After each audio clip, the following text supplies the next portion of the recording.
Ben wiped the sweat from his forehead as he crawled through the narrow maintenance tunnel of the Meridian Research Station. The air recycling unit needed fixing again, and as usual, he was the only one small enough to reach the broken parts. Being human had its advantages in a galaxy full of beings twice his size. The Meridian Station floated in deep space, far from any planet. It was home to scientists and researchers from 40 different alien species, all working together to explore the unknown regions of the galaxy. Ben had been living here for 2 years now, fixing broken equipment and keeping the massive station running. Most days he enjoyed the work. Today was different. Today the station had a new arrival that everyone was talking about.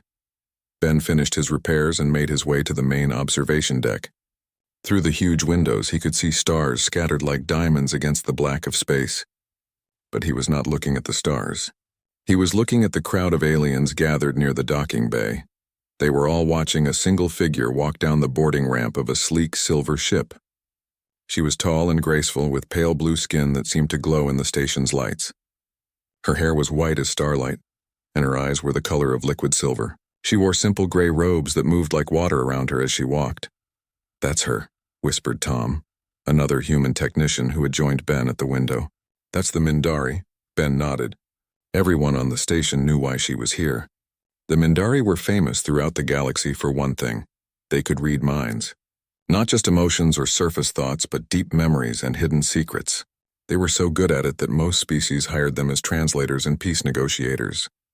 When two alien races could not understand each other, a Minbari could read both their minds and help them find common ground. The woman's name was Zara. She had come to help with a difficult research project involving 3 species that could not agree on anything. Ben watched as the station's commander, a tall crystalline being named Quex, greeted her with obvious respect. All the other aliens kept their distance as if afraid to get too close. "Why do they all look so nervous?" Ben asked. Tom shrugged. "Would you want someone reading your thoughts? I heard that Minbari can see everything in your head. Every embarrassing memory, every stupid thing you ever did, every secret you never told anyone." Ben frowned. He had heard the same stories, but something about them bothered him. If they're so powerful, why do they need special invitation to come here? Why don't they just read everyone's minds all the time? "Maybe they choose not to," Tom said. "Maybe it's root in their culture. Or maybe," Ben said slowly, "they're not as powerful as everyone thinks." Tom looked at him with surprise. "You think the Minbari are lying about their abilities?" "I don't know," Ben admitted, "but I think we should find out." That evening, Ben sat in his small quarters, thinking. The more he considered it, the more curious he became. Every species in the galaxy treated the Minbari like they could see into souls. But what if it was all just reputation? What if they were good at reading body language and facial expressions, but could not actually read minds? There was only one way to find out. Ben spent the next 3 days planning. He studied the station's systems, looking for the perfect way to test Zara's abilities. He needed something that would be obvious if she could really read his mind, but not too obvious if she could not. Finally, he had an idea. The station's holographic entertainment system was normally used for educational programs and movies, but Ben had learned how to modify it during his maintenance work.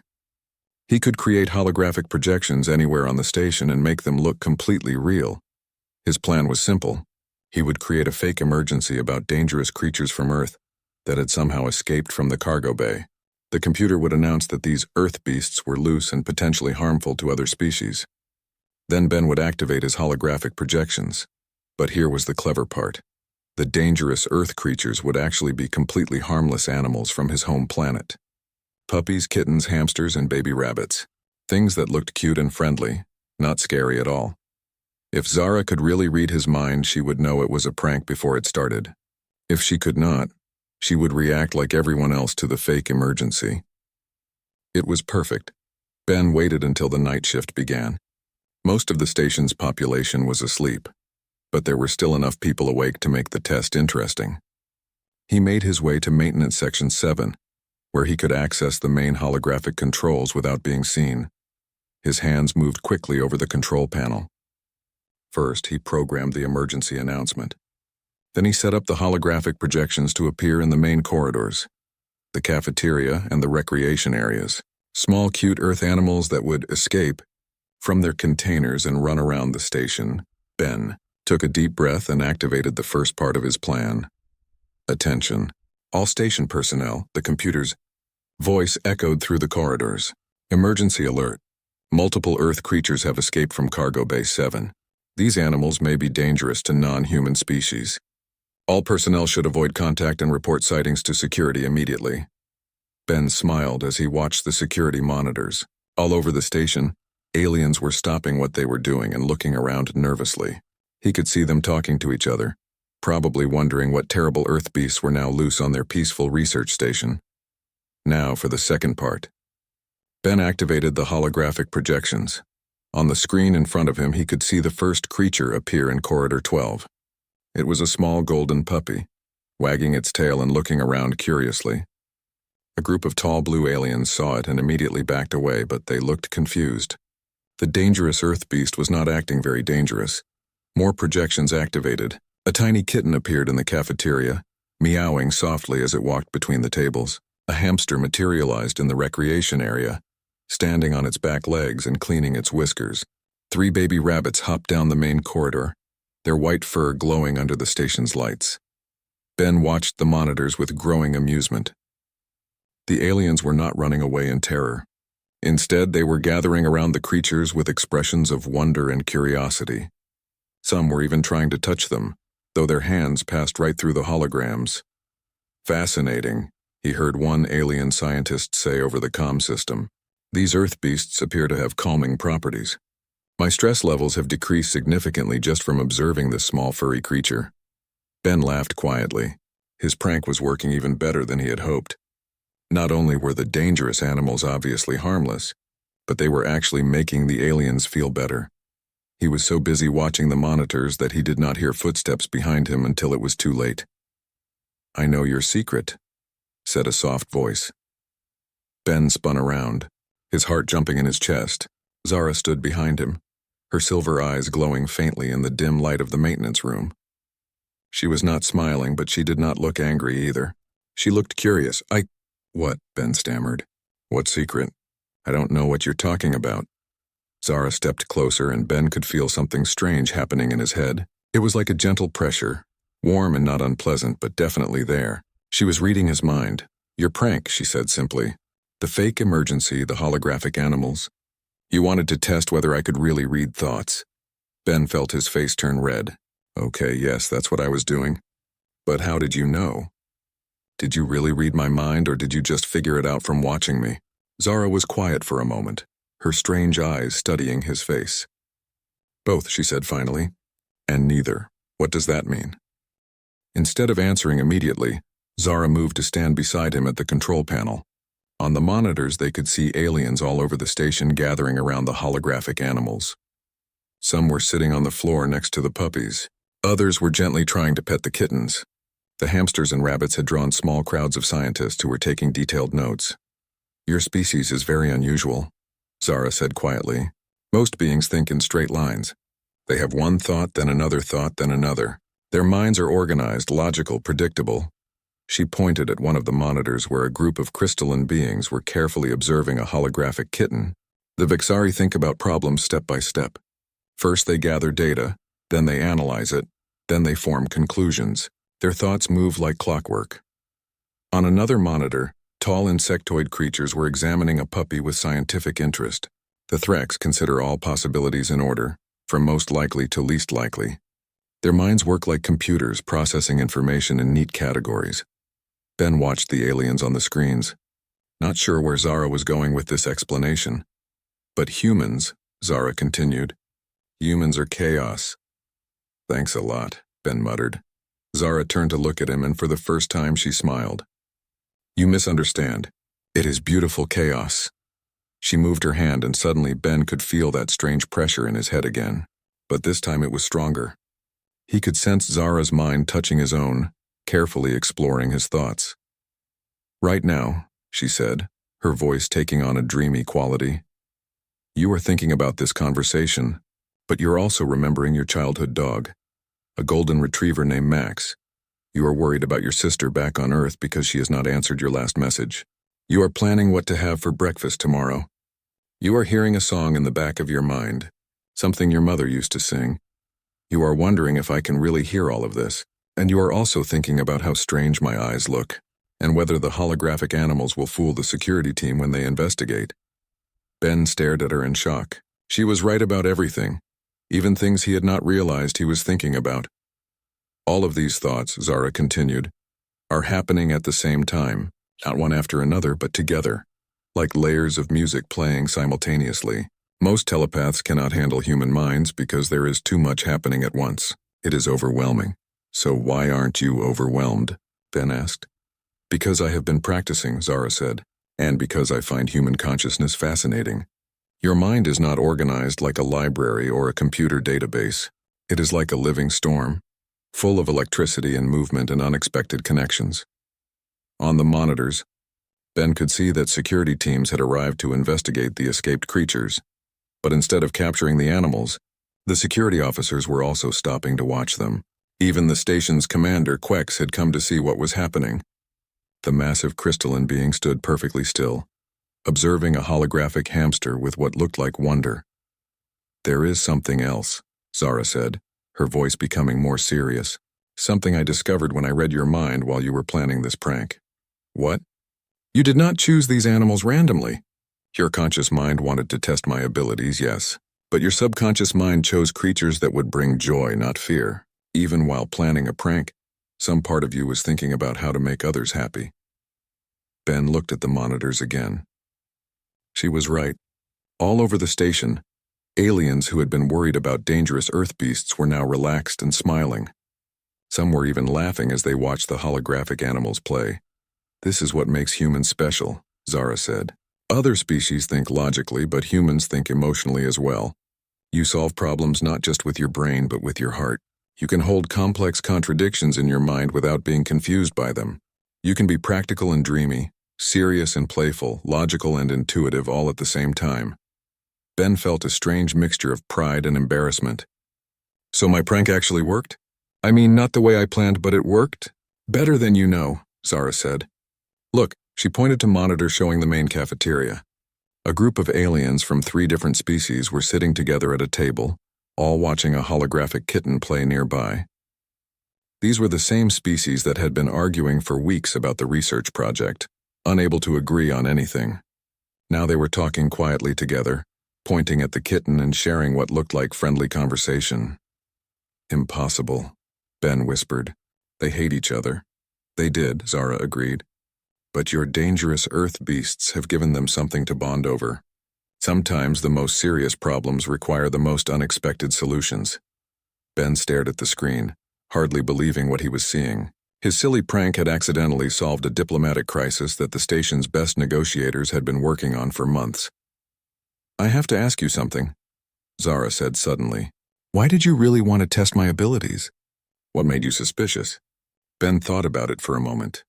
I guess because everyone was so afraid of you. But when I watched you arrive, you just looked like someone who was trying to help. It seemed strange that someone trying to help would make everyone nervous. And what do you think now? Ben looked at her, taking in her glowing skin and silver eyes that seemed to see everything. I think you really can read minds. But I also think you choose not to most of the time. And I think maybe the reason everyone is afraid of telepaths is not because of what you might see in their thoughts, but because of what you might show them about themselves. Zara nodded slowly, very wise, and very human. You see the truth behind the obvious even when the obvious seems scary. Suddenly the comm system activated with a beep. Attention maintenance worker Ben, came the voice of Commander Quex. Please report to my office immediately. Ben's stomach dropped. I'm in trouble, aren't I? Zara smiled mysteriously. You might be surprised. As they walked toward the commander's office, passing groups of aliens still gathered around the holographic animals, Ben could not shake the feeling that his simple prank had started something much bigger than he had intended, something that might change everything about how humans were seen in the galaxy. Ben walked through the corridors of Meridian Station with Zara beside him, feeling more nervous with each step.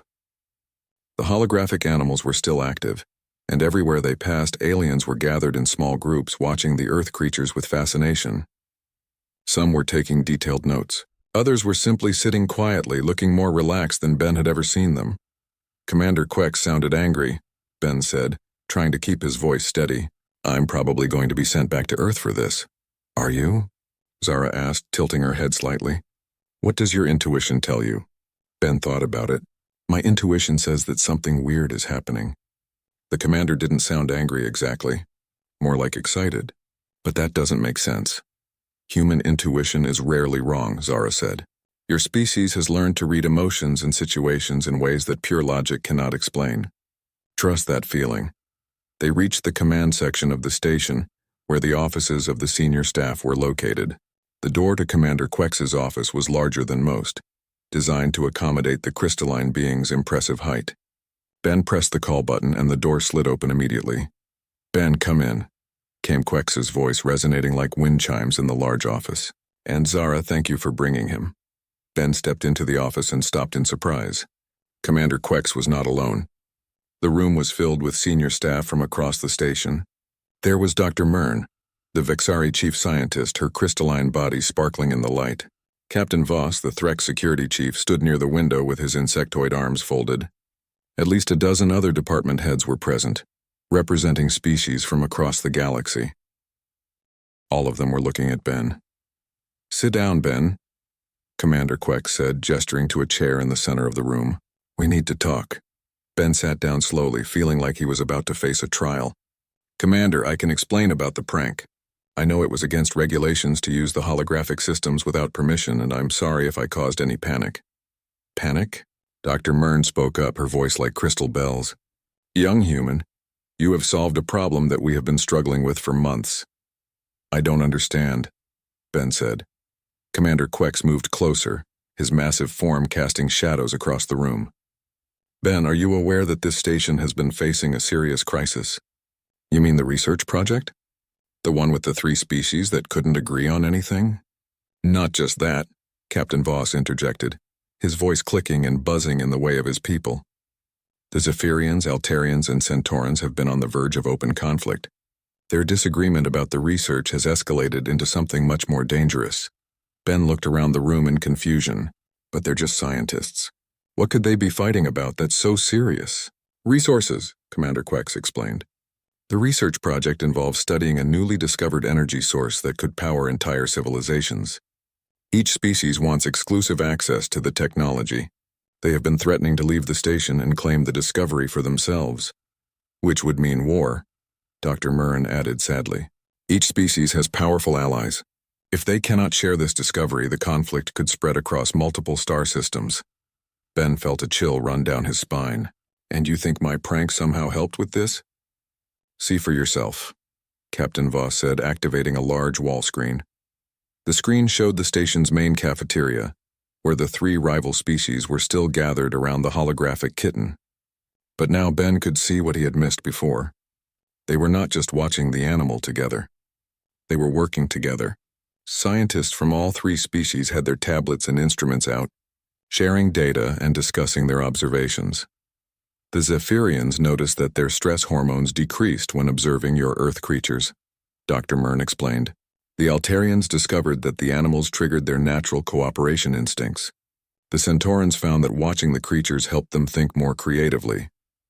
They started sharing their findings with each other, Commander Quex continued. For the first time in months, they were collaborating instead of competing. Within 2 hours of your prank, they had made more progress on the research than they had in the previous 6 weeks.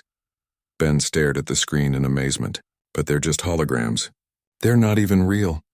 That does not matter, Zara said softly. The emotional response is real. The cooperation is real.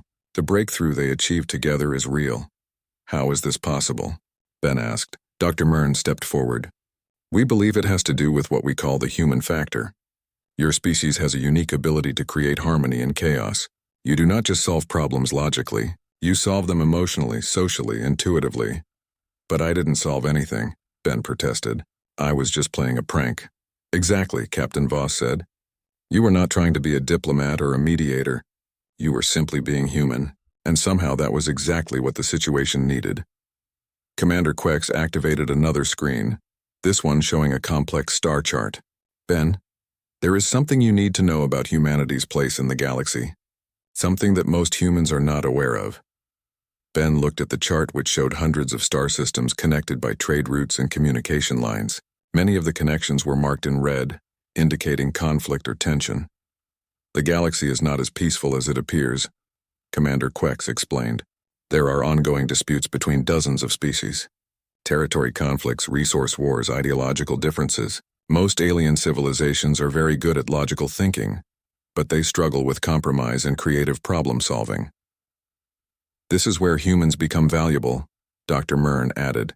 "In the past 50 years, human mediators have successfully resolved more interspecies conflicts than any other diplomatic corps in galactic history. But we're just maintenance workers and technicians," Ben said. "Most humans on space stations do basic jobs." "And that is exactly why you are so effective," Zara said. "You approach problems without the burden of formal training or rigid thinking patterns. You see solutions that trained diplomats miss because you think differently." Captain Voss activated a third screen, showing what looked like a list of names and locations. There are currently 17 major conflicts happening across the galaxy. Traditional negotiation has failed in all of them. The Galactic Council has been considering a new approach. "What kind of approach?" Ben asked, though he was beginning to suspect where this conversation was leading. "Human intervention teams," Commander Quex said. "Small groups of humans who would be sent to conflict zones not as official diplomats but as cultural consultants and creative problem solvers." Ben felt his mouth fall open. "You want to send humans to stop wars?" "Not to stop them directly," Dr. Mern clarified, "but to help the warring species find new ways to think about their problems. To introduce what you might call human perspective into situations where logic has failed. The program would be completely voluntary," Commander Quex added quickly. "And participants would receive extensive training in galactic cultures and safety protocols. But the core idea is to let humans be human and see what happens." Ben looked around the room at all the alien faces watching him expectantly. "And you're telling me this because?" "Because you would be perfect for such a program," Zara said. "Your prank tonight demonstrated exactly the kind of thinking we need. You took a serious situation and found a completely unexpected solution that worked better than anyone could have predicted." "But I didn't mean to solve anything," Ben insisted. "It was just supposed to be funny." "That is precisely the point," Captain Voss said. "You were not constrained by expectations or formal procedures. You simply acted on instinct and creativity. Most species cannot do this." Commander Quex moved to stand directly in front of Ben. "We would like to offer you a new position. Instead of maintenance work, you would become our first human cultural liaison. Your job would be to help resolve disputes between species using whatever methods you think might work." Ben felt overwhelmed. "I don't know anything about alien cultures or diplomacy."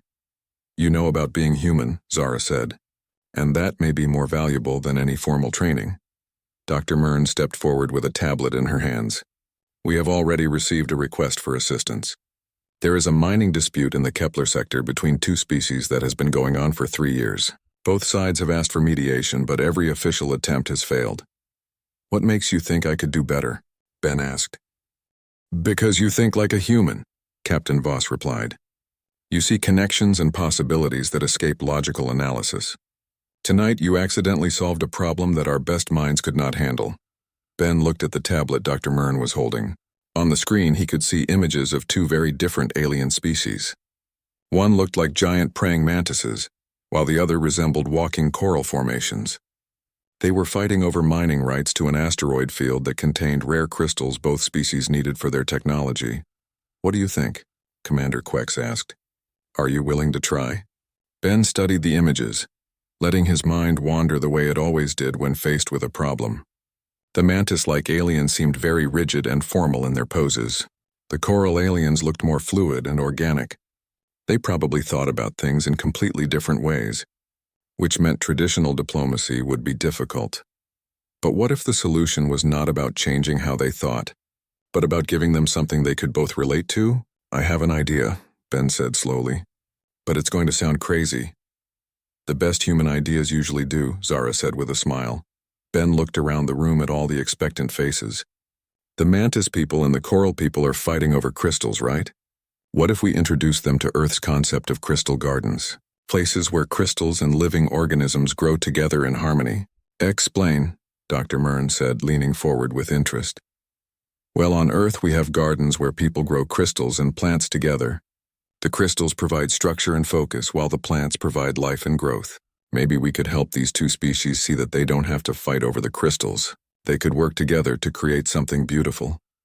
The room was quiet for a moment. Then Commander Quex made a sound like wind chimes, laughing. "Brilliant," he said. "Completely illogical, utterly impractical, and probably exactly what they need." "You really think it could work?" Ben asked. "Human solutions usually work," Captain Voss said, "even when we cannot understand why." Dr. Mern handed Ben the tablet. "The transport ship leaves in 3 days. Zara has volunteered to accompany you as cultural advisor and translator." "You're coming with me?" Ben asked Zara. "Someone needs to help the aliens understand your chaotic human thinking," she said with amusement. "Besides, I'm curious to see what other impossible problems you can solve by accident." Ben looked down at the tablet again, feeling a mixture of excitement and terror. A few hours ago, he had been a simple maintenance worker playing pranks on telepaths. Now he was being asked to prevent wars using methods no one could explain. "There's one more thing," Commander Quex said. "If this works, if you can help resolve the mining dispute, the Galactic Council wants to establish a permanent human solutions division. You would be the director." "Director of what exactly?"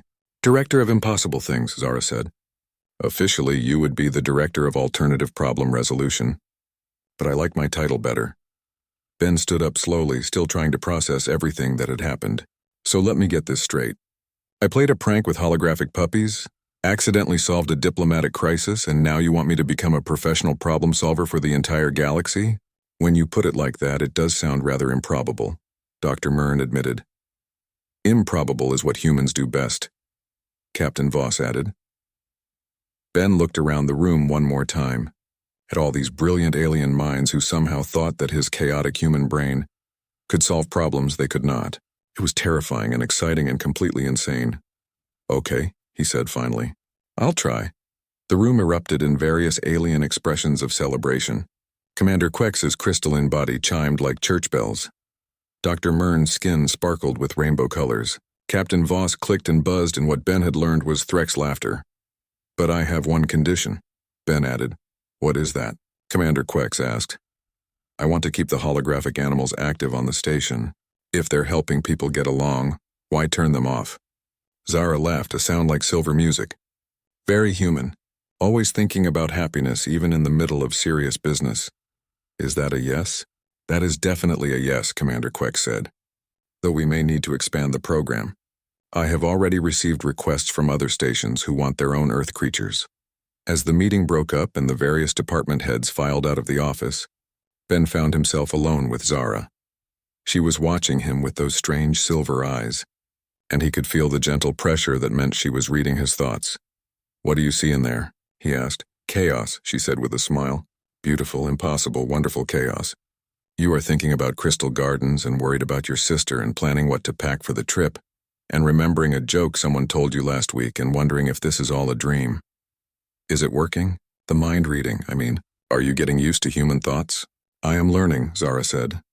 "Your minds are like storms, but I am beginning to understand the patterns in the lightning. It is the most fascinating thing I have ever studied." Ben looked out the office window at the stars beyond. Somewhere out there were alien species in conflict, problems that needed solving, impossible situations that might just need a human perspective. "Do you really think this will work?" he asked. "I think," Zara said thoughtfully, "that the galaxy has been trying to solve its problems with pure logic for thousands of years. Maybe it is time to try something different, something chaotic, something human." Ben nodded, feeling a strange sense of rightness about the whole situation. He had started the day as a maintenance worker playing pranks. He was ending it as the galaxy's first director of impossible things. It was, he thought, a very human kind of career change. Outside the window, the holographic animals were still running through the corridors of Meridian Station, bringing joy and cooperation to beings from across the galaxy. It was a small thing, really. Just a silly prank that had gotten out of hand, but sometimes Ben was learning the smallest things could change everything.